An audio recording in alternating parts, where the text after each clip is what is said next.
My daughter sent me a photo the morning of the wedding, not to warn me, to show off. My ex-wife in a white dress, laughing, arm around a man I'd never met. Caption said, "Mon deserves this. She finally found someone who actually shows up." I was sitting on a porch in Lisbon, Portugal, watching the sun come up over the Tagus River, drinking coffee that cost 60 cents.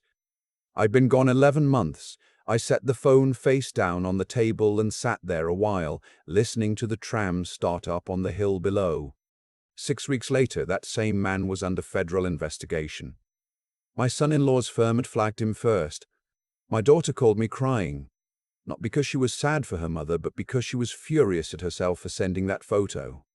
And my ex-wife, the woman who told a marriage counselor I was emotionally unreachable, called me at 2 a.m. Lisbon time, begging me to help her find a lawyer.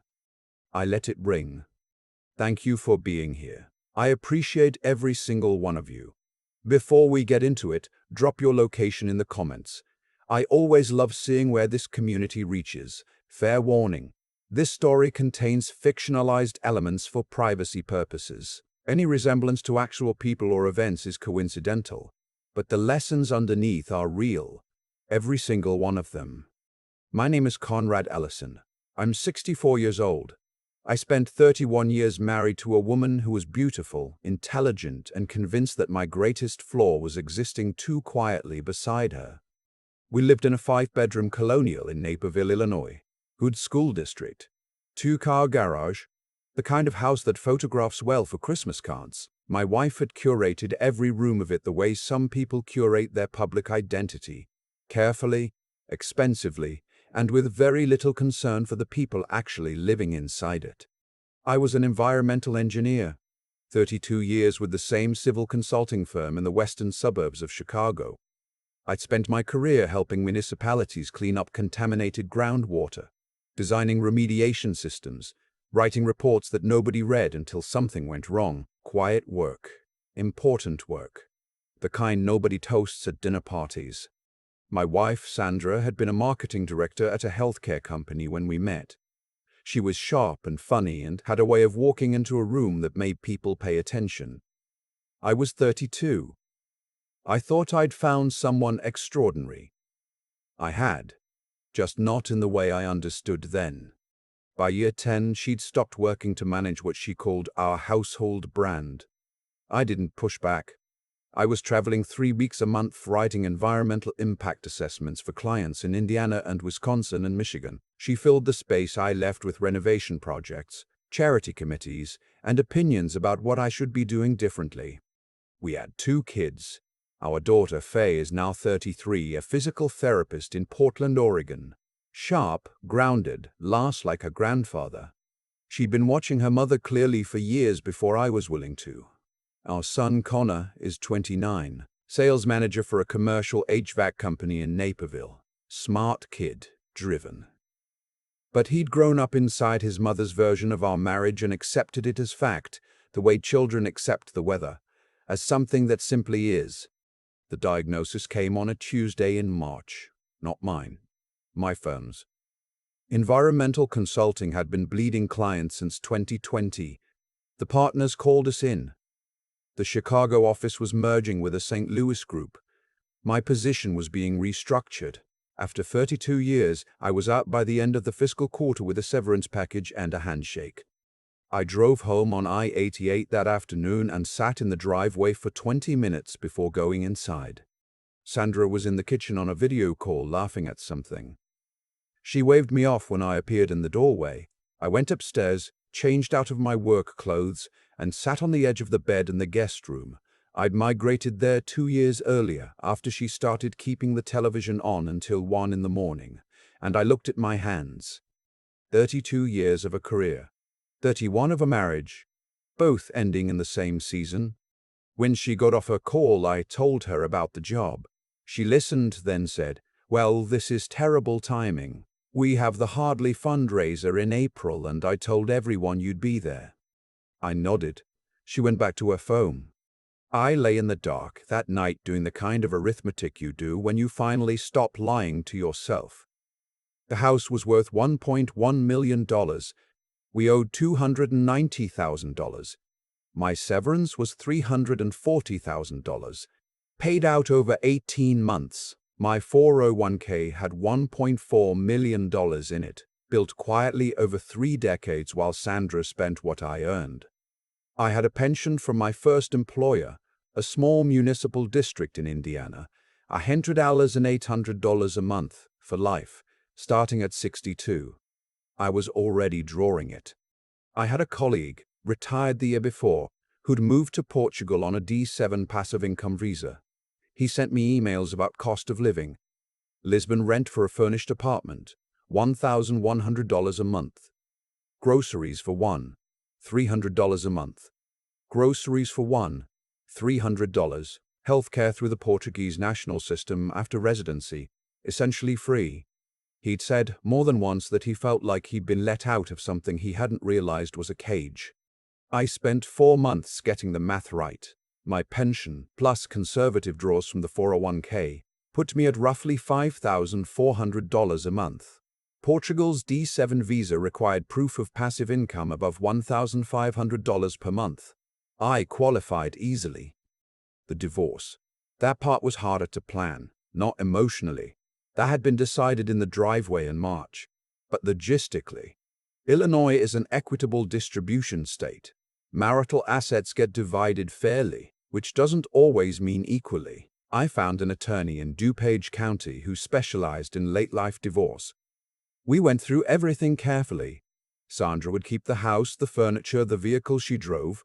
I take a structured portion of the 401k, the pension in full, and the cash from my severance. It was fair. I made sure it was fair, not generous, fair. In November, I told Faye everything on a Sunday video call. The divorce filing, the visa, the apartment I'd already signed a lease on in Lisbon's Alfama district, the date I was leaving. She was quiet for a long moment. Then she said, "Dad, why didn't you do this 5 years ago?" I told her I didn't have the nerve. She said, "You have it now. That's what matters." Then she said what I needed to hear. "Connor is going to be angry. He'll think you're abandoning him. Give him time." I didn't call Connor. He was still deep inside his mother's version of things. Some people have to arrive at the truth their own way. Sandra was served the papers on a Wednesday morning in January. I was already on a flight to Newark connecting to Lisbon. I'd left a letter on the kitchen counter. Not one paragraph. 3 pages, handwritten, explaining what I needed her to know. It wasn't cruel. It was honest. Those 2 things look different depending on where you're standing. Faye texted when I landed. Connor called her furious. She handled it. She always does. Lisbon was everything my colleague had promised and several things he hadn't mentioned. The hills were steeper than I expected. The language was harder than Italian and easier than I feared. The light was different, golden and sideways in a way that made everything look like it was being photographed. I walked everywhere. Ate lunch at a counter with 8 stools and a woman named Donna Beatrice who heated soup in a dented pot and asked no questions. I found a language tutor, started attending a weekly expat meetup in Bexa, joined a hiking group that went out to Sintra on Saturdays. My blood pressure, which had been nudging 140/90 for the last 3 years, dropped to 122/76 by April. I slept without waking up at 3 a.m., rehearsing arguments. Faye called every Sunday. Connor hadn't called once. I wasn't counting. I'd stopped counting things I couldn't control. That August, I was at a cafe in Barro Alto, reading a Portuguese newspaper with a dictionary open beside it, when Faye called on a Tuesday. Unusual. She didn't say hello. She said, "Dad, Mom's getting remarried." I put down the newspaper. His name was Gareth Lowe. She read me what she'd found, a LinkedIn profile. CEO and founder of Low Capital Ventures, a boutique private equity firm specializing in luxury real estate development. Based in Chicago, the profile photo showed a man in his mid-50s, silver at the temples. The kind of jawline that reads well on a phone screen. He'd been widowed 2 years prior according to a condolence post on his profile. His bio listed an MBA from Northwestern, 20 years in private equity, a charitable foundation, a recent profile in a Chicago business journal. She met him at the Hartley fundraiser, Faye said, in April. That was 3 months after my divorce was finalized. How serious? I asked. She's wearing a ring. I went back to my newspaper. Felt nothing particularly alarming. Sandra had moved fast before when she wanted something. But Faye wasn't done. Connor has been spending time with him. Gareth's been taking him to Cubs games, dinners. He told Connor he's been advising young investors and he'd love to show him how private equity works at the entry level. Connor has $38,000 in a savings account from commissions the last 2 years. He mentioned it to Gareth. I set the dictionary down. When's the wedding? November, the Union League Club in Chicago. I thanked her. We hung up. I sat watching a tram go by below the cafe terrace for a long time. Then I started doing what I'd been trained to do for 32 years. I looked at the foundation. Low Capital Ventures. Illinois Secretary of State Business Registry. Incorporated 3.5 years ago. That was fast for a firm claiming 20 years in private equity. The registered agent address was a shared office suite on Wacker Drive. The kind of address that looks substantial on a letterhead. No physical office. I pulled the IAPD, the Investment Advisor Public Disclosure Database run by the SEC. No record of Low Capital Ventures as a registered investment advisor. No record of Gareth Lowe as a registered representative under any firm. In Illinois, if you're managing money for other people and charging fees or taking a percentage, you need to be registered. The absence wasn't a technicality, it was a wall with no door. I went further. PACER, the Federal Court Records System. 2 civil suits in the Northern District of Illinois. One was a breach of contract judgment from a contractor in 2021, $87,000. Gareth had appealed and lost. The second was more significant. A class action filing from 11 investors in 2022 alleging fraudulent misrepresentation in connection with a development project in Schaumburg that never broke ground. The suit was settled out of court, terms confidential, in early 2023. I found the Illinois Attorney General's Consumer Protection Database. One formal complaint filed 2023 related to investment solicitation, pending review.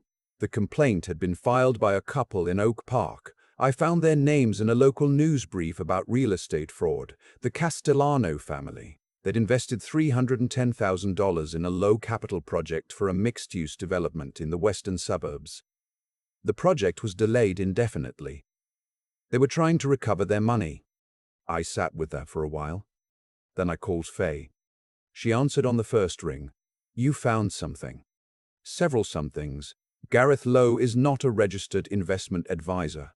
He has a settled fraud suit and an open AG complaint, and at least one family has $310,000 stuck in a project that doesn't appear to exist. Silence. Connor mentioned wanting to ask Gareth about the firm, she said. Mom's been talking about investing in one of his upcoming projects too. She got the insurance payout from the house sale. She sold the house?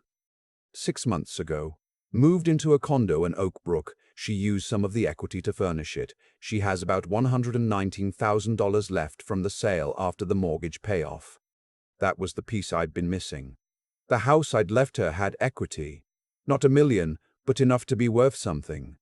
She'd liquidated it, and now that money was sitting in the path of a man who made projects appear on paper and vanish in reality.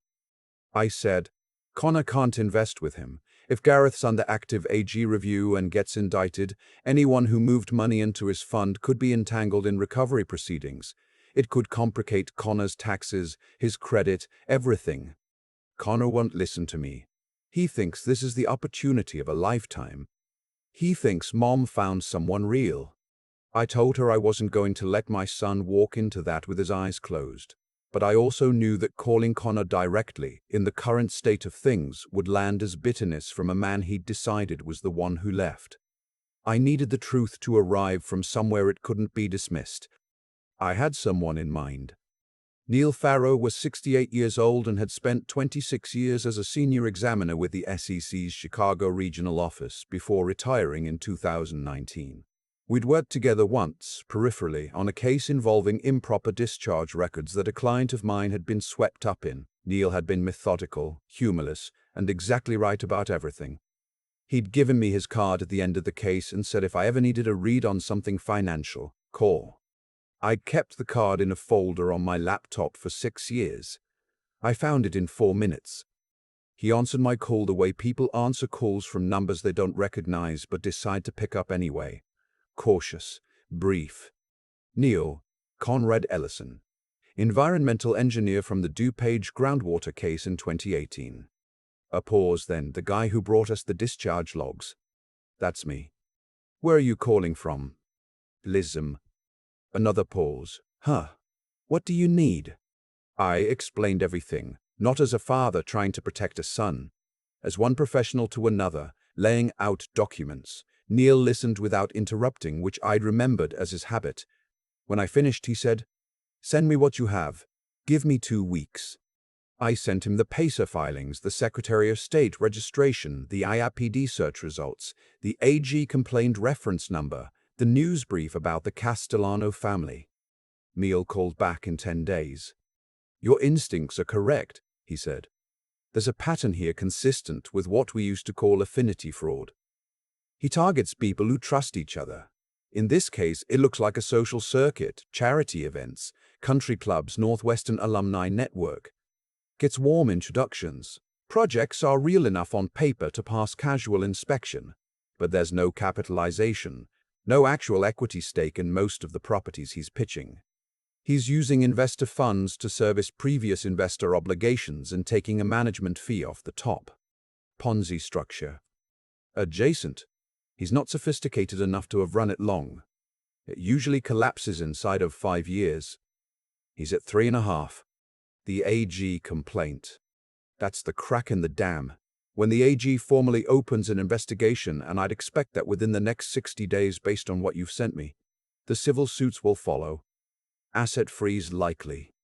I asked what he could do. He was quiet for a moment. "I'm retired, Conrad, but I still consult on fraud education panels. I do occasional expert witness work." Another pause. "I know a woman who chairs the Union League Club's member events committee.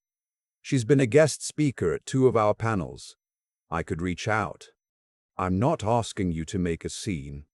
I know what you're asking. You're asking for the truth to be in the room." He called me back 4 days later. His contact on the events committee was a woman named Phyllis Drummond, a former corporate attorney, 69 years old, still sharp. She'd been invited to the wedding as a guest of a fellow member. Neil had briefed her. She agreed to attend. "Phyllis has a gift," Neil said. "She asks questions the way a surgeon makes incisions. Clean, precise. She doesn't accuse. She inquires. In a room full of people who've had 2 glasses of champagne and believe they've just witnessed something romantic, the right question lands like a stone in still water." I asked if Connor would be there. "He's a groomsman," Faye had told me. He'd called the week before to tell me himself, formally, as though reading from a prepared statement. It was the first time we'd spoken in 9 months. I said, "I know you're standing up for him. I'm proud of you for honoring that commitment." He waited. Then I said what I needed to say. "You're good at your job because you don't take a client's word for things. You verify. Titles. Lions. Income history. Do the same thing here, not because I'm asking you to, because you do it for any kind before you sign a contract." He said nothing for a moment. "Then, this isn't a deal, Dad. It's Mom's wedding." I said, "I know. But you're thinking about going into business with this man. That part is a deal." He hung up without saying goodbye. I stood in my kitchen in Lisbon and listened to the dial tone for longer than made sense. November 8th, a Saturday. The Union League Club, South Michigan Avenue. Chicago's oldest private club, limestone facade, flags out front, the kind of building that implies authority just by standing there. I was in Lisbon, 7 hours ahead. Faye sent updates from her table. 11:52 a.m. Chicago, 6:52 p.m. Lisbon. Ceremony starting. Mom looks happy. Gareth is walking the room. Very polished. Lots of eye contact. The groomsmen look good. Connor cleaned up well. He gave me a hug, which I didn't expect. 12:34 p.m. Chicago, 7:34 p.m. Lisbon. Reception. Cocktail hour. Phyllis Drummond just arrived. Dad, she looks like a federal judge on vacation. Understated. Perfect. She's introduced herself to Gareth. He's charmed. He has no idea. 1017 p.m. Chicago, 8:17 p.m. Lisbon. Gareth just showed Phyllis something on his phone. Development renderings, I think. She nodded and asked him something. He laughed. She didn't. 2004 p.m. Chicago, 9004 p.m. Lisbon. Connor's toast. He called Gareth a man who turns vision into reality. Said he was grateful to have found a mentor who sees what others miss. Dad, he mentioned the partnership. In front of everyone. He's committed. My chest hurts. 2:38 p.m. Chicago, 9:38 p.m. Lisbon. Open mic for additional toasts. Event coordinator invited anyone who wanted to speak. Phyllis raised her hand. She's walking to the front. My phone rang. 9:41 p.m. Lisbon time. Faye whispering from a hallway. She's at the microphone. Dad, Connor is right there at the head table. I know. If this goes badly, if it goes badly, he'll be angry. If it doesn't happen, he loses $38,000 and potentially more. And your mother loses everything she has left. Silence. Then, I know you're right. Record it. Already am. The line went quiet. She slipped back into the room. I walked out onto my terrace and stood in the dark over the Tagus listening to the river. Somewhere in Chicago, the truth was about to arrive dressed in cocktail attire. The video came the next morning. Faye sent the link at 6 a.m. my time. Already had 340,000 views. I poured coffee, sat down, pressed play. Phyllis Drummond was standing at the microphone, completely unhurried. She wore a dark green dress and had the posture of someone who'd spent decades making arguments in rooms that expected her to be shorter and quieter than she was. She let the applause fade before she spoke. Good afternoon. My name is Phyllis Drummond. I've been a member of this club for 22 years, and I've attended more celebrations in this room than I can count. I'm grateful to be here today. She smiled warmly at the head table. Sandra smiled back, uncertain. I want to say a few words about something I believe matters in any meaningful commitment. Whether it's a marriage, a business partnership, or an investment. I want to talk about due diligence. The room's energy shifted, not alarm, attention. Gareth, you've built something impressive on paper. Low capital ventures. A portfolio you describe as over 60 million in active Illinois developments. Projects in Schaumburg, Rosemont, the western suburbs. That's extraordinary growth for a firm incorporated 3.5 years ago. She paused. I spent 30 years in corporate law, and old habits are hard to break. So I took a few minutes with public records this week. I wanted to be thorough. The word thorough landed with unusual weight. The Illinois Secretary of State's office shows low capital ventures at a registered agent address on Wacker Drive, a shared office suite. The SEC's IRPD database shows no registration for the firm or its principal as an investment advisor, which is required when you are managing other people's money for compensation. She tilted her head slightly. There are 2 civil suits in federal records, one for breach of contract with a subcontractor, judgment against low capital. One a class action settled confidentially in 2023, related to a development project in Schaumburg. And there is an open consumer protection complaint with the Illinois Attorney General's office filed by an Oak Park family who invested $310,000 in a project they have been unable to verify ever began construction. The room was completely silent. Then the phones came out. I don't raise these things to cause pain. She looked directly at Connor, then at Sandra. I raise them because I believe that people deserve to know what they are building their futures on. especially the people in this room who may be considering investing alongside this venture. She raised her glass. So, a toast. To Sandra, who deserves happiness and honesty in equal measure. To Gareth, whose business record is now, as of this afternoon, Googleable by every person in this room. And to the value of asking questions before writing checks. She paused one final beat. May we all receive exactly what we've invested in. She walked back to her table. The silence held for another 3 seconds. Then it fractured. Guests bent over phones. 2 women at a center table stood up and left. Gareth pushed his chair back. One of the groomsmen caught his arm. Sandra stood, turned, walked toward the corridor without a word. Connor didn't move for a long time. He sat at the head table in his rented suit staring at nothing, while his mother's wedding unmade itself around him. The video cut there. The comments ran for 11 pages. By noon Lisbon time, 2.1 million views. By that evening, 4.7 million. Local news in Chicago picked it up by Sunday morning. By the following Tuesday, the Illinois AG's office confirmed that the investigation into low-capital ventures had been formally opened and expanded. Federal correspondence was reportedly involved. Gareth Lowe's attorney issued a statement calling the characterizations misleading and defamatory. His Instagram went private. His LinkedIn went dark. My phone rang on Sunday, 2007 a.m. Sandra's name on the screen. I looked at it for 4 rings. Then I answered.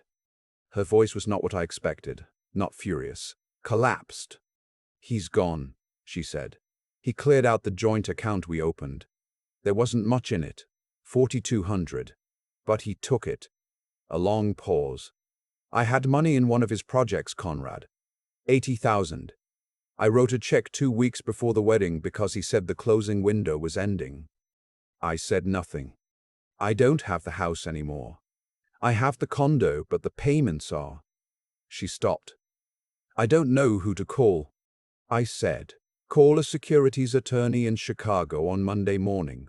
Not a real estate attorney. Securities. Tell them about the check. They need to file a claim with the AG before the asset freeze is finalized if there's going to be any recovery. Don't wait. You know about this? I know a little. Silence stretched. Then you didn't do anything, did you? It wasn't really a question. I said public records are public, Sandra. Anyone can look. She hung up. I went inside and made a cup of tea and stood in my kitchen while Lisbon woke up outside the windows. Connor called 2 weeks later. Not the first call. Faye had told me he'd left 2 voicemails in the days after the wedding that she'd described as processing out loud. This was different. He called at noon his time, Sunday, which was 7 p.m. mine. His voice was quiet. Dad. Hey. A long pause. I almost wired him the money. 2 days before the wedding. He sent me wire instructions. I had them pulled up on my laptop. I called the bank to confirm the routing number, and they said there was a hold on new wires over 10,000 because of a fraud alert they'd received. He exhaled. I thought it was a glitch. I was going to call and sort it out Monday. I thought of Neil Farrow. He'd mentioned offhandedly that the AG's office had issued informal alerts to major Illinois banks connected to the open complaint. I'd said nothing about that. I got lucky, Connor said. You did. Another pause. The guy at the wedding toast, did you? Everything she said is in public records. Anyone could have found it. Silence. Then I called you cold and distant for years. I said it to people. I believed it because Mum said it and I took her word for it. He stopped. I don't think that anymore. My eyes stung a little. I waited. I'm sorry I didn't listen when you told me to check the records. I thought you were being bitter. I understand why you thought that. Was the bank alert a coincidence? I said, I don't know, son, but the records weren't. He came to Lisbon 4 months later. We spent 10 days walking the city, eating pastel de nata at the counter, taking the ferry across to Setúbal one afternoon. He asked about my work, my life, how I'd built it. I was honest. I told him I was 64 years old and that this was the first time in a long time I'd recognized myself in the mirror. He said that seemed like a good reason. I told him it was the only reason that mattered. He met a woman that trip at a wine bar in Chiado, of all places. Her name was Rita, a structural engineer from Porto, working on a contract project in Lisbon for the year. He texted me a month later, saying he was planning to come back. I told him the guest room was always made up. 2 years on from the wedding, Garethlo was indicted on 9 counts of wire fraud and securities fraud violations. His trial lasted 3 weeks in Chicago federal court. Guilty on 7 counts. Sentenced to 6 years. He's currently at FCI Terre Haute. 14 investors, total pool just over $2 million, are recovering an estimated 37 cents on the dollar through asset liquidation proceedings. Sandra is in a 1-bedroom apartment in Elmhurst now. She works part-time for a dental practice, patient billing and scheduling, $44,000 a year. She sold most of the Oak Brook condo furniture when she downsized. Faye told me this without editorializing. I received it the same way. Connor rebuilt his reputation in commercial sales. He lost one client who'd seen the wedding video and recognized him as the groomsman. He gained 2 others who called him specifically because they'd seen the video and liked that he'd ended up on the right side of things. He's been to Lisbon twice more. Rita has been to Chicago once. I have a feeling about those 2, but I'm keeping it to myself. Faye married her partner last spring in a small ceremony in Portland. I walked her down a path through a garden in the rain. I cried. She told me not to cry. I cried more. As for me, my blood pressure is a 16/70. My weight is stable. I've completed a conversational Portuguese course and started an intermediate one. I know the names of the fishermen who work the dock at the bottom of the hill. I have a wood shop in the back room of my apartment. Small, just a bench and some hand tools. I made Faye and her wife a set of cutting boards for a wedding gift. They were not perfect. They were the best thing I'd made in years. My investments are steady. The 401k draws are conservative. The pension continues. My monthly expenses run about $2,800. I am comfortable in a way I don't have a more complicated word for. People ask me if I'm angry. At Sandra. At Gareth. At the years I spent becoming invisible in my own house. I've thought about this carefully. I'm not angry. I'm not even satisfied, which is what people really mean when they ask about anger. I am something quieter and harder to explain. I am a man who finally stopped subtracting himself from his own life. That turns out to be enough, more than enough. The lesson I give to anyone listening: verification is not distrust. It's not cynicism or coldness or lack of faith. It's the most loving thing you can do for yourself and for the people you're responsible for. Before you build anything, a marriage, a business, a retirement plan, a life, look at the foundation. Don't just look at the rendering. Pull the permits. Check the title. Read the judgment. Because foundations always reveal themselves eventually. The only question is whether you're standing on one when they do. These stories don't always have clean endings, but this one did. Not because I planned it perfectly. Because the truth was already there, in public records, waiting for someone to read it. That's all it ever needed. I think about Connor a lot.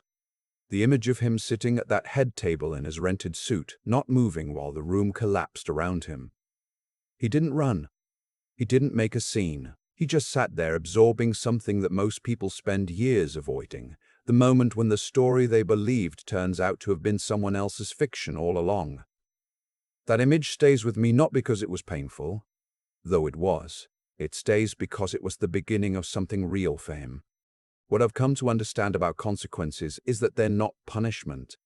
They're just accuracy. Gareth Lowe made choices over years. Choices that prioritized the appearance of success over its substance. That treated other people's savings as a resource to be managed rather than a trust to be honored. The math on that kind of life doesn't fail all at once. It fails slowly, then completely. 6 federal counts. FCI Terre Haute. That's not karma in any mystical sense. That's just what happens when a foundation made of misrepresentation finally meets the weight it was pretending to hold. Sandra made choices too. I don't say that to be cruel. She moved fast, trusted badly, and didn't ask the questions that were hers to ask. She'd spent 31 years letting me handle the due diligence in our financial life, and then she stopped doing it entirely just when it mattered most. The $80,000 check she wrote 2 weeks before the wedding. That's the cost of not knowing how to verify the things you're putting your future into. I feel something close to compassion about that now. Not satisfaction. Compassion. There's a real difference. The thing I'd want anyone listening to take from this is something I had to earn the hard way, and it has 3 parts. The first is about doing right by people even when they haven't done right by you. I could have said nothing. I could have let Connor wire his $38,000 and learned his lesson on his own terms, the way I told myself some lessons have to be learned. But I called Neil. I reached Phyllis, not because I wanted to humiliate anyone, because the honest thing and the protective thing happen to be the same thing, and that alignment matters. When you act from that place, not from anger, not from a desire to be vindicated, you can look at what you did afterward without flinching. The second is about thinking clearly when clarity is inconvenient. When Gareth's LinkedIn showed up in my life, I could have decided he was probably fine, that Sandra's happiness was her business, that I'd already done my part by leaving cleanly. Instead, I pulled the Secretary of State records. I ran the IAPD search. I went into Pacer on a Tuesday night in Lisbon with a cup of tea and followed every thread. That's not cynicism. That's the most respectful thing you can do for the people connected to you. To actually know what you're looking at before you decide it's safe. The third is the one that took me the longest. It's about staying with something difficult when every instinct says to step back and let it be someone else's problem. Making that call to Neil. Briefing Phyllis through Faye. Sitting on my terrace at 9:41 p.m. Lisbon time while Truth arrived 2,000 miles away dressed in a dark green dress. That required holding still inside something uncomfortable and not flinching. That's not a dramatic quality. It's a quiet one. But it's the quality that makes all the other ones mean something. I'm 64 years old and I live in Lisbon and I sleep 8 hours a night. My son is coming back next month. I'm making a bookshelf that will probably be imperfect. These things are enough. More than enough. Build on what's real, and real things last.